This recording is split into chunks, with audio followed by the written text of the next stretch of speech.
प्रथमावनो बयनिबोसिम खुलुमबाय आरो happy new year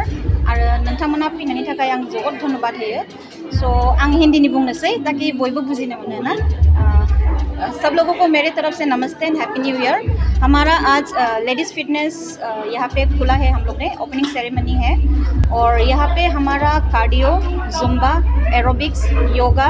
और स्टिक वर्कआउट जो कभी हमारा कोकराझार डिस्ट्रिक्ट में अभी तक स्टार्ट नहीं हुआ वो हमारा स्टिक वर्कआउट ये है इंदू सो ये कराएंगे और बाकी सब मैं कराऊंगी।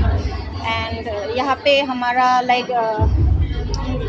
फिटनेस के साथ साथ जो हमारा बॉडी में जो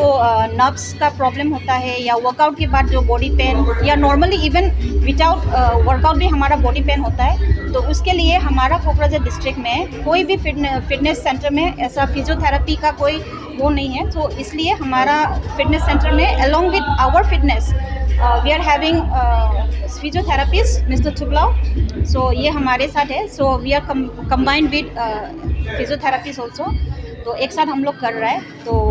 I request everyone to come and join. अभी न्यू ईयर का ऑफर भी चल रहा है तो मैं स्क्रीन पे मेरा नंबर डाल दूंगी so you can just call me and come and join. Unisex होगा यहाँ पे लड़का लड़की सभी लोग कर सकता है लाइक एज का नो बार, एज का कोई लिमिट नहीं है, कोई भी बच्चे बूढ़े कोई भी हम लोग यहाँ पे आके ज्वाइन कर सकते हैं।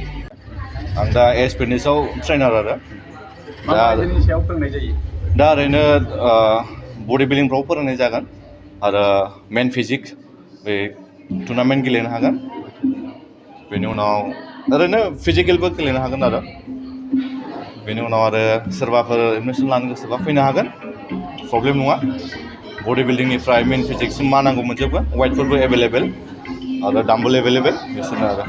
जोंनि मानसिफोरा जानाय लोंनायनि अफारनि थाखायनो मानसिफोर दा बेखौ नों एसे डाइटआव थानांगोन दा नोङो एसे जानायफ्रा मेनटेनाव थानांगोन बयल जानांगोन नोङो मेक्सिमाम मस्ला थावफोर एसे खम जानांगोन दा मोनाफ्राव बांद्राय बेदर जानो नाङा एसे मालाबा मालाबा मिरामिस थानांगौ आरो बेनो आरो एसे लोंनाय जानायावथ' बयबो नांजोबबाय दा फिजिकेल थानो हायोबा मोजां आरो एसे गावबागाव देहाखौ फिट लाखिनो थाखाय माने मानसिया जोनोमाव खेनसेल' जिहेथु ओंखायनो एसे मोजां गावबागाव लाइफखौ मोजां दानानै थांदो मोजाङै मोजां एन्जय खालामना थांदो आरो खालि लोंनाय जानायजोंल' नङा आरो एन्जयआ जास्ट फिटनेसनि थाखायबो आरो देहाया मेडिकेसनाव साक्सेस जायो। औ जेनेबा नों देहायानो नों जायाबा फरेनावबो जाया बा नों फेमिलि प्रब्लेम जागोन आरो फेमिलि नायनायफ्रावबो प्रब्लेम जानो हागौ बेनो आरो ধন্যবাদ দিছোঁ আৰু আপোনালোককো ধন্যবাদ দিছোঁ আপোনালোকৰ চেনেলৰ জৰিয়তে কোকৰাঝাৰ ডিষ্ট্ৰিক্টৰ সকলো মানে লেডি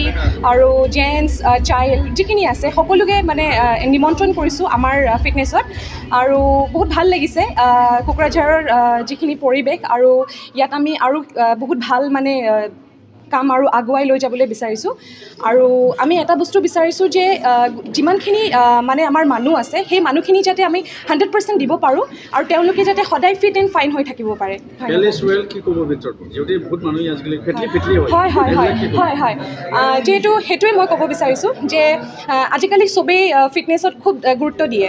আৰু কিছুমান মানুহে নিজৰ মানে মিৰৰক চাই পেলাই যে ক'ব হেৰি লেডি এগৰাকীয়ে ধৰি লওক মই ইমান পেটলা হৈ গৈছোঁ মই কেনেকৈ